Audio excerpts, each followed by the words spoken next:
Hello, everyone.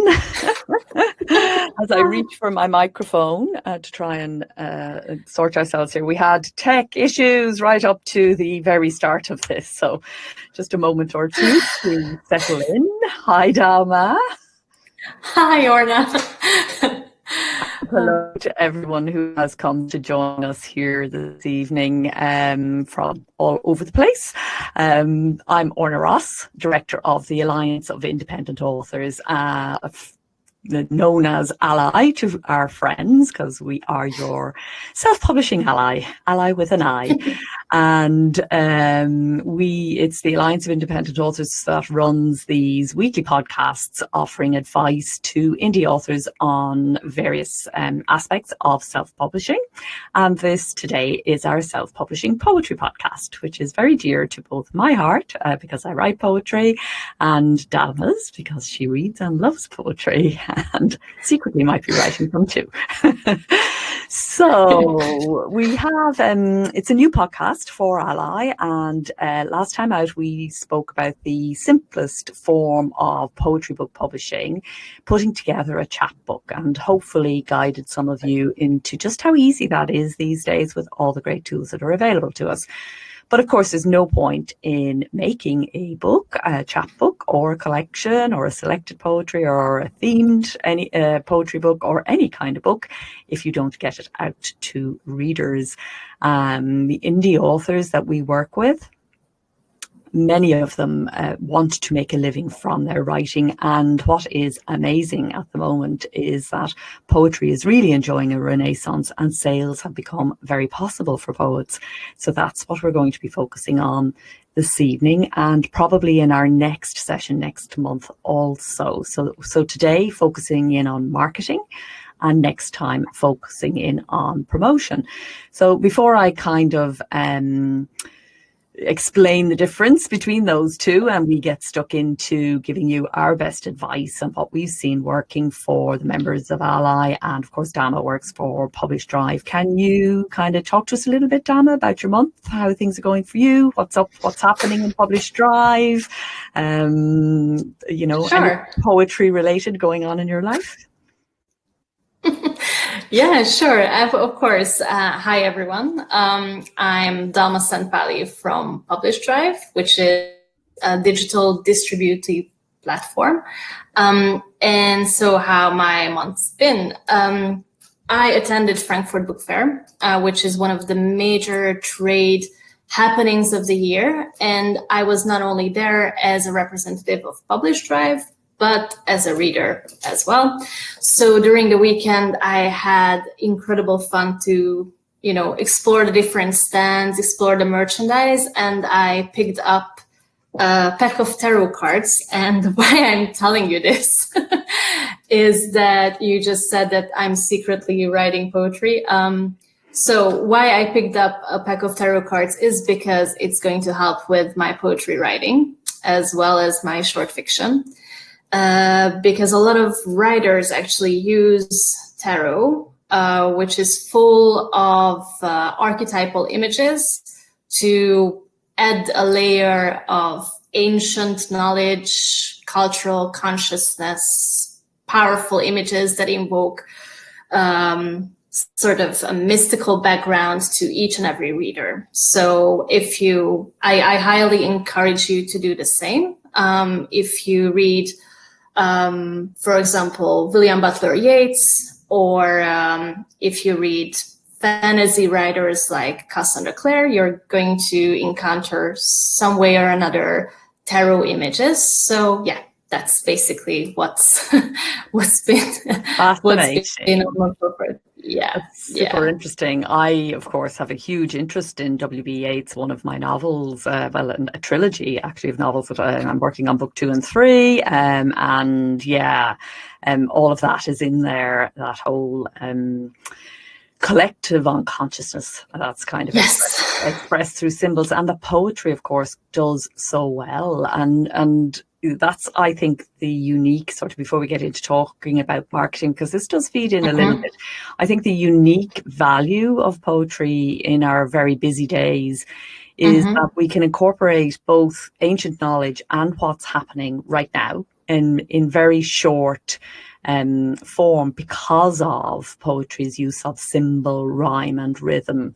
Because of those kind of writing techniques that go into good poetry, they somehow manage to encapsulate much more. All of that comes in through the symbology. So that's fascinating. And Frankfurt, of course, is always an experience.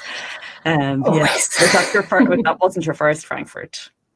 No, it's my second, but I always wanted to go there as I wanted to work in publishing for such a long time. So it's always an incredible experience, and it was to this time as well.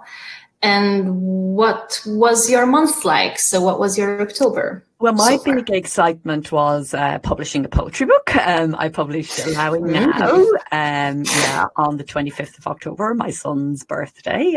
Just randomly picked the publication day around that, just to make it a nice celebration weekend on all fronts. So that is a themed collection of mindfulness poems for mindfulness, which I've been writing for many years and just kind of brought together into one collection. And so that's available now to buy on Amazon, Apple, and all kind of good indie stores.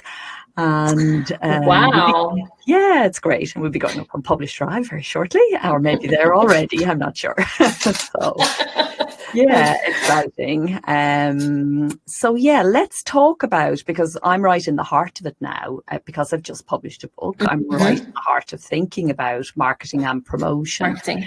And today we're going to talk about marketing in particular, and people, sometimes beginners, people who are setting out to publish for the first time, confuse these two. And so the first thing we want to do is kind of separate them out very clearly and say that marketing is everything that sort of tells your potential readers that the book exists, that you exist as an author, and everything that makes it easy for them to move through the funnel, access the book. Exactly.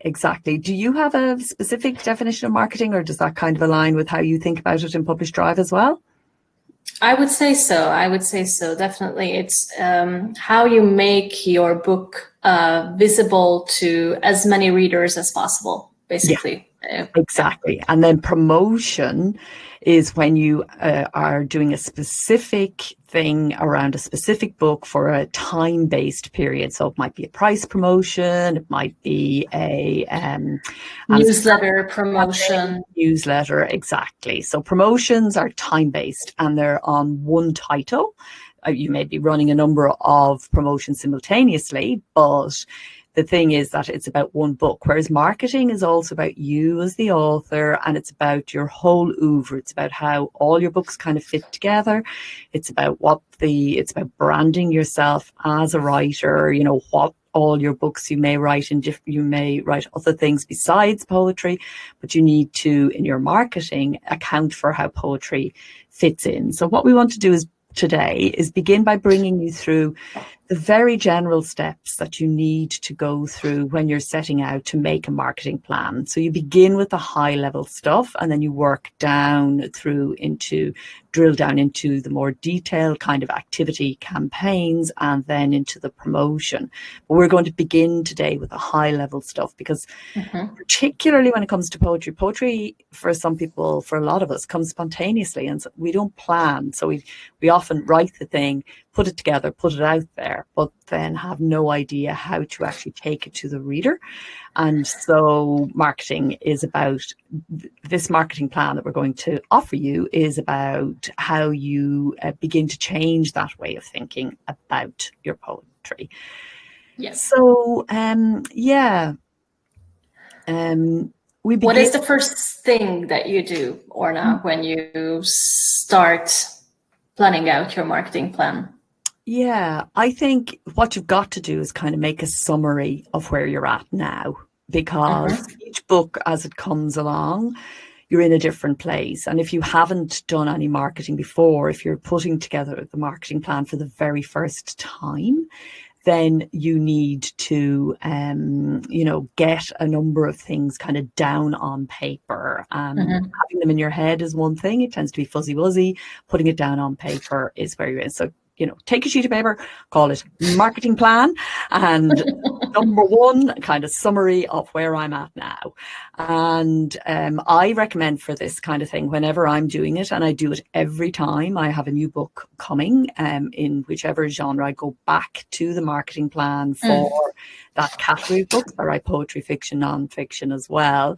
So I go back each time to redo, rejig, change slightly. And over the years, you change less and less as you become more clued into what your marketing is all about. So first thing, is this your first book? Any poetry books you've written before, and poetry books you would like to write? Your general sort of writing and publishing intentions for the next 5 years, your writing and publishing intentions for the year that's coming, and then your particular writing and publishing intentions for this book. And then the very important topic of your ideal reader, which is something I know you think a lot about and have done a lot of work on. Absolutely. And I think that's something that you have to figure out very specifically.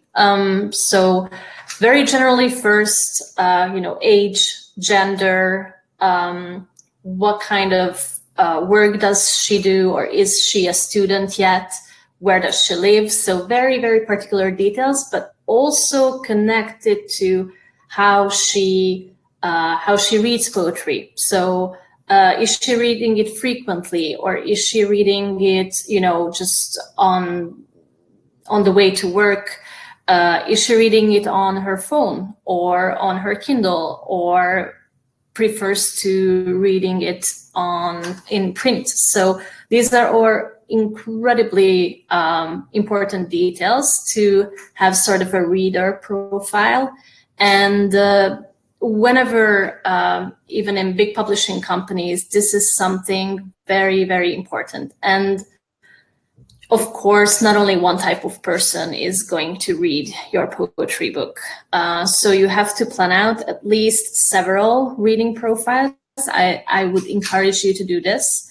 And I would say that try to appeal to all of them at the same time. But when you are going to do promotions, and that's another aspect of it, you can kind of target these reading groups separately for different periods of time with different marketing strategies. But first of all, that would be the most important part, to have reader profiles, very, very specific reader profiles. Do you want anything to add? Do you think I covered it mostly? Yeah, I think what I'd like to add is that a lot of authors and poets want to skip this phase, and they have this is my experience. I want to skip it myself.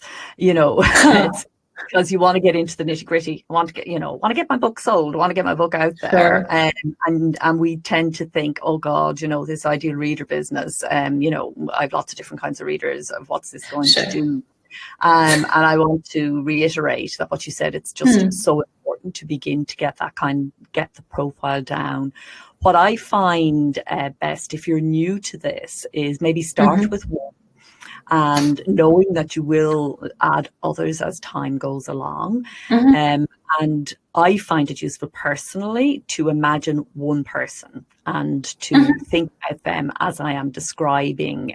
So to, think of my daughter's friend, or, my husband's friend, somebody I don't know all that well, but I kind of have a sense of them. And as well as all the kind of things that we think of when we talk about doing this kind of profile, all the outer things that we've mentioned there, which are really, really important. For me, it's also important to think about their energy. And one of the things I think a lot about is whether the energy is masculine or feminine, and we all have both, male and female. Yeah. So a woman can have be attracted to sort of empowering, strengthening stuff just as much as a man, and a man can be attracted to the nurturing, softer kind of stuff just as much as a woman. But it's the energy that you're kind of trying to connect connect with. And so it comes back a little bit, and I know you've things to talk about on this as well. It comes back to why you write poetry, why and why you expect them to actually buy your book. Why should they part with their good money and buy your book? What's your value proposition? What are you actually bringing to them? And so, yeah, the question, I think, and this is what's so wonderful about marketing, because it feeds back into the work then. When you think about your marketing in this way, next poem you come to write, you're bringing this knowledge with you. Next, promotion campaign that you do around keywords or categories, next book you set up when you're choosing your metadata, the information that you've got from working on your marketing plan and putting books out there based on it. And you mentioned the testing, trying and seeing what works and what doesn't. So this is like your writing and like your publishing. This is ongoing. It's an ongoing part of your publishing. It's not something I do my marketing plan, tick, tick, tick, and then off I go. I know everything. It's a creative process whereby you experiment and explore, learn and apply the knowledge.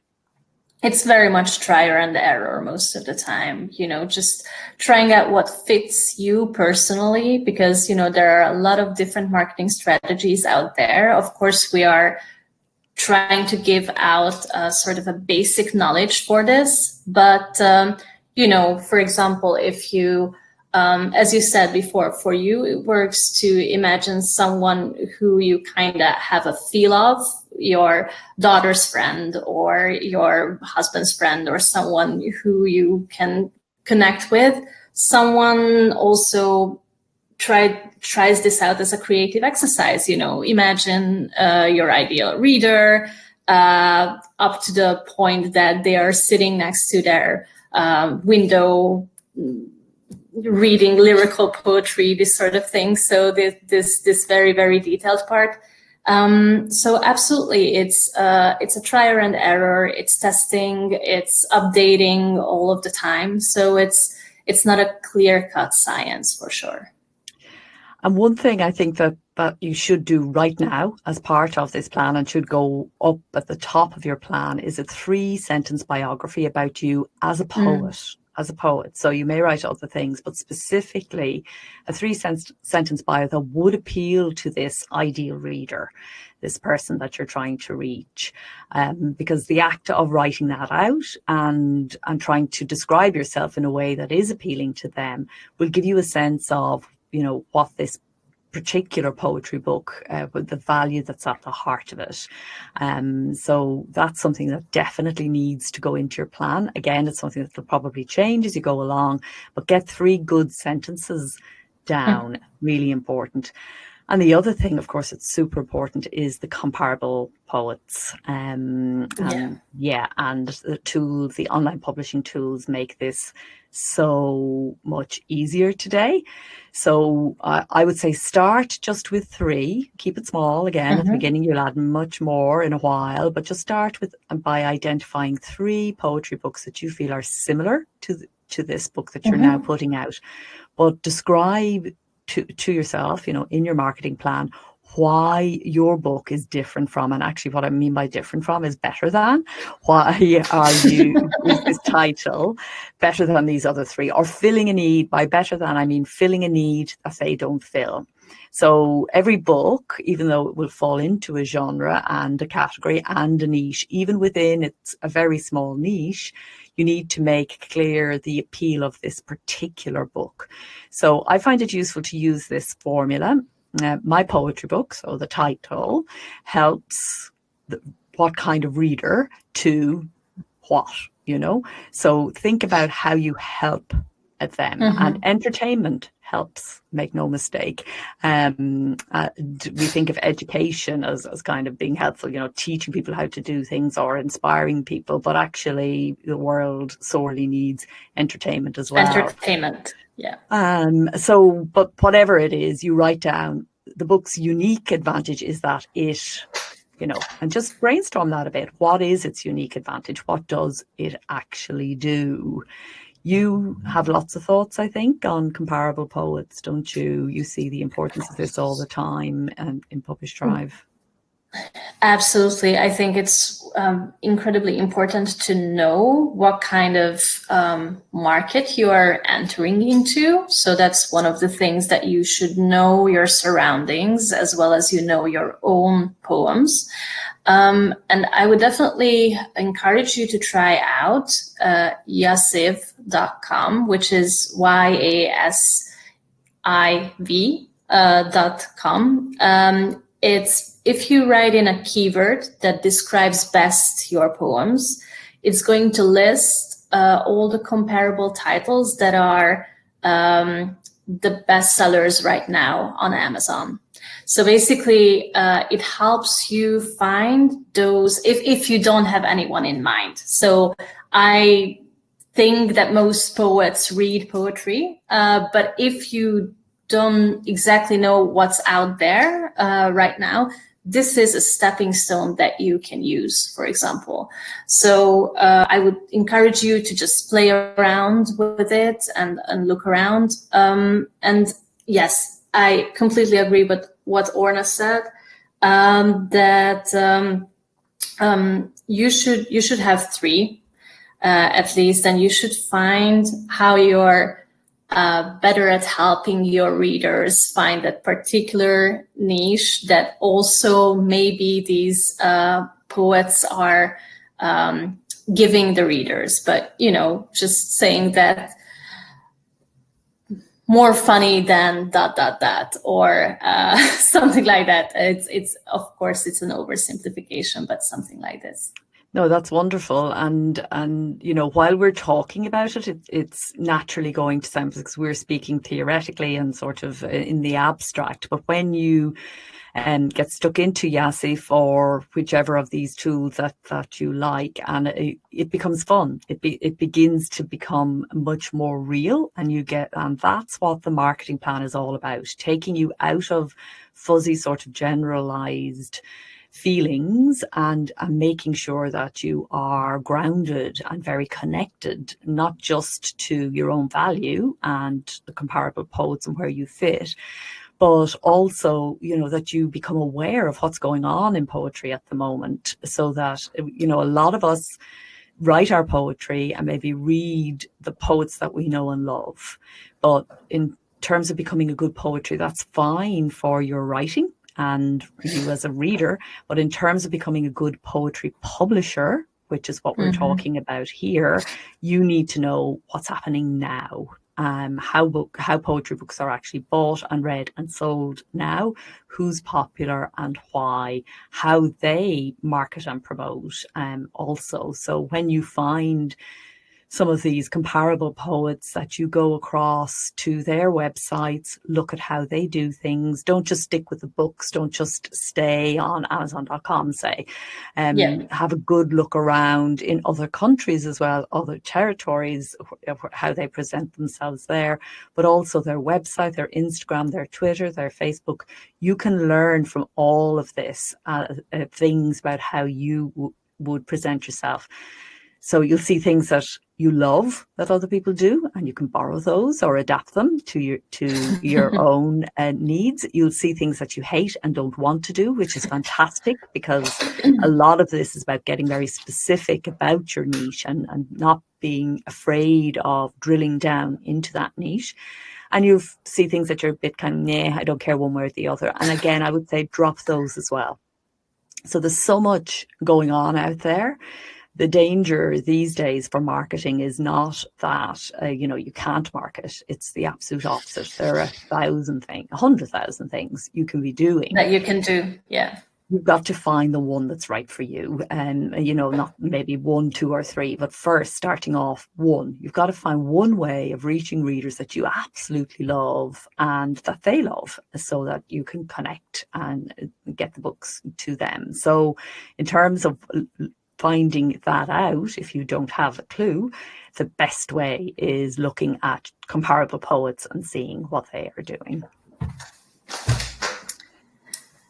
Yeah, so what you'll also do when you do that is you will begin to compile your metadata, and that scary word, which is core to online retail marketing these days. Now, you guys in PublishDrive are the experts on this, so I'm going to hand this one over to you in a moment. But just to say that metadata, while it does sound like a scary word, all it means is the information about your book presented in the way that the online retailers and the readers can understand what kind of book this is and all the details about it.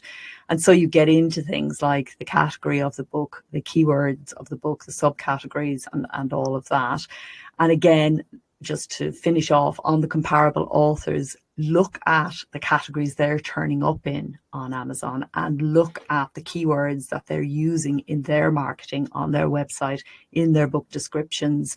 You can get really good keywords by looking at the book descriptions of your comparable poets. Okay, metadata. You are the metadata person. Tell us all about metadata. Well, it's an incredibly fancy word for sure, and scary as well. But, you know, metadata covers every single information that your book has, meaning your cover is part of your metadata, however bizarre that may sound. But yes, it is. Your title is part of your metadata. Also, your description, which is very, very important. Your keywords, your categorization, your pricing is also very funnily enough. So everything aside from the content is part of your metadata. So what I would do, and this is what we always encourage our authors at PublishDrive, is to be very, very careful of how you compile everything that connects to your metadata, because that's the basic of your marketing tool of your book. And one thing that I wanted to say is that's available in PublishDrive, and we worked with it for a long time, is we have an AI called Savant. And I don't know whether you know this, Orna, by the way. I do. But yes, we have an AI that reads your book and suggests a category based on the content and based on the data that we compiled in other books, that suggests a category for your book that perfectly will fit. And that will help you, what you said before, with the comparable titles as well, comparable volumes, because you're going to get into that market that your readers are expecting to find your book in. So basically that's metadata that just before you hop off on that, I think I'm right in saying that Savant is available to people who don't distribute through PublishDrive. Am I right in that? Or yes, is it only? Yes. No. For everyone. Yes. So it's a really generous act of yours to make it widely available and not to restrict it to those who distribute with you. So yeah, thank you for that. Yeah, actually, thank you for adding that. Even if you upload your book as a draft, you can try out Savant. It's going to suggest a category for you. So if you want to play around with it, you're more than welcome to do that. And can you give people, and we'll include in the show notes, and we will include the other website addresses that we've mentioned. Can you just tell people where they can find that AI? Sure. So if you go to www.publishdrive.com and you register, you sign up, and you go through the onboarding process, which is not a very long process, and then you upload a draft of your book, Savant is going to come up almost immediately, and it's going to suggest you a category, because when you upload your book, you also have to fill out your metadata. So that's when you immediately have to write in your author, your everything basically. And then it's going to come up and do this for you. So yeah, that's great. Yeah. And in a further, in a podcast, probably the one after next or the one after that, we will talk about distribution and how to get your book out to as wide an audience as possible. And if I could just say that PublishDrive is fantastic for that. And, you might want to go direct to Amazon and Apple and so on, or you might want a one-stop shop. And PublishDrive makes your choice on either of those very easy, and also has different ways that you can pay depending on whether you're a high volume seller or not, just getting started and so on. So if you don't know about PublishDrive, going up and shaking Savant's hand is a good way to find out more about what they do. Okay, Thank you. Yeah. No, you're welcome, and thank you for the great tools. So yeah, do you think we've covered metadata? Is there anything else you would like to say about that before we're coming close to the end of our show this week? I think you should generally just look into, for example, BISEC codes and what does that mean, for example, for categorization. That's what most stores use. It means that it's a basic tree-like categorization, and it's very easily available if you type into Google BISEC. We're going to include it in the show notes as well. And that's something that I think people need to know about. And another thing that I would add to keywords is that be as specific about it as possible and not general. So specific to your book, because that helps with different algorithms better than if you would include something very general. So if you're writing romantic poetry, I would not necessarily write romantic poetry there. I would go more. What would you suggest in this case, Orna? What would you say? Well, it totally depends. If you're writing hot, steamy stuff, you're going to put erotic poetry, erotic romantic or erotic romance or whatever. If it's sort of tied into a time period, I also find including things like your nationality and so on.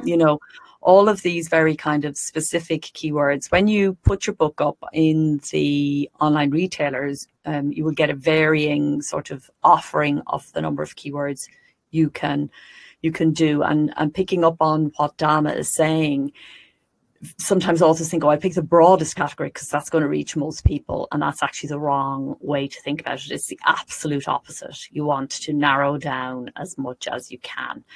So I think the thing to say about metadata, and why we've spent a good bit of time kind of going into it, is that you now take it and you put it into your marketing plan, and then you test all this. So you don't have to get it right first time out. All you have to do is make a good stab at understanding your niche, your micro niche, your keywords, your category, and so on. And then when you have all that, write it down in your marketing plan. So describe what your book is about to yourself. Describe it from the reader's point of view. Again, remembering the formula, how it helps them. Write down the categories that you've chosen. Write down the keywords that you've chosen. And also think about how people are going to get, from their first hearing about your book to buying it. What is the sort of process for the reader? Are you going to sell on your website? We recommend that you do, that you have a transactional website. It's something we'll go into again in another session. Are you going to distribute widely, or are you going to just distribute on one retailer for now?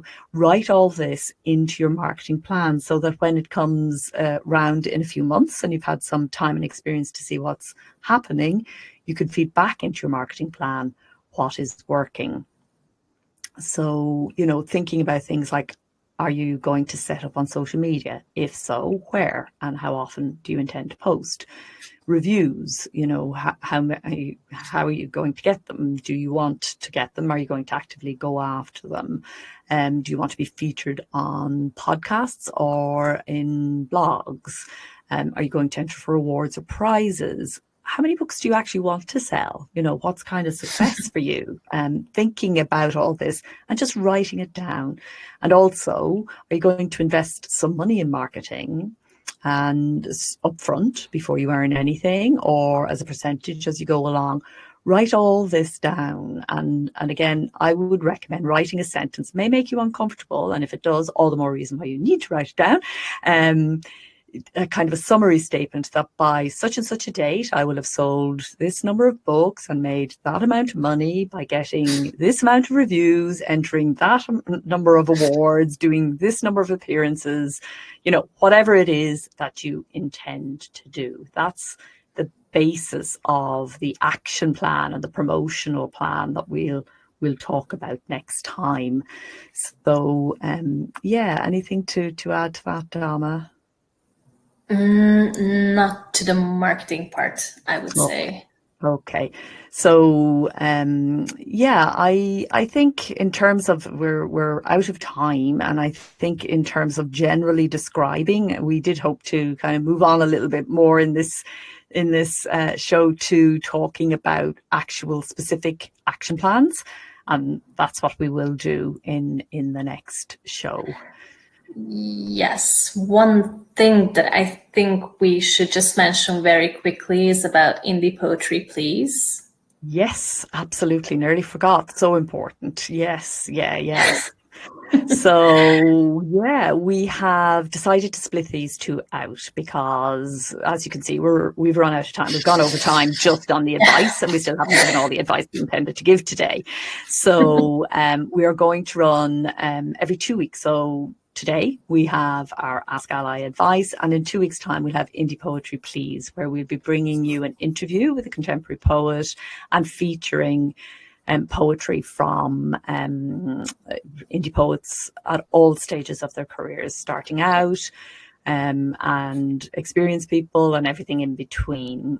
And Dalma's going to do the compilation of who we'll be hearing from on the show, and people need to send in their poems in audio format. So we have some poetry, and thank you for those who have submitted it. It's fantastic. And we have a featured poet chosen for next time out. It's very exciting.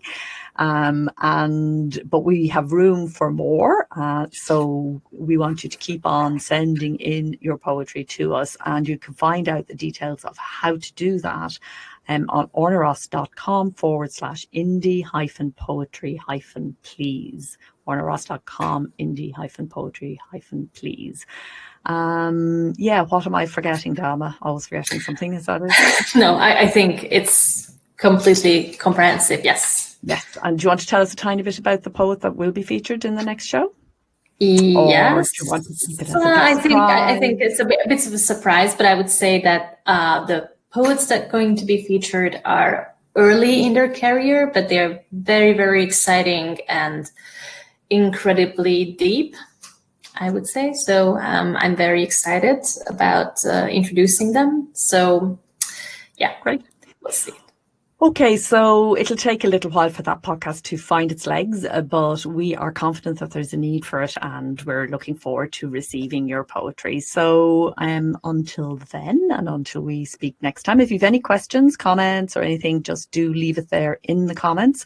This will roll as a podcast on the Alliance of Independent Authors podcast on Wednesday next. So if you want to catch up on anything, there'll be a transcript there and the show notes on the ALLi blog at selfpublishingadvice.org.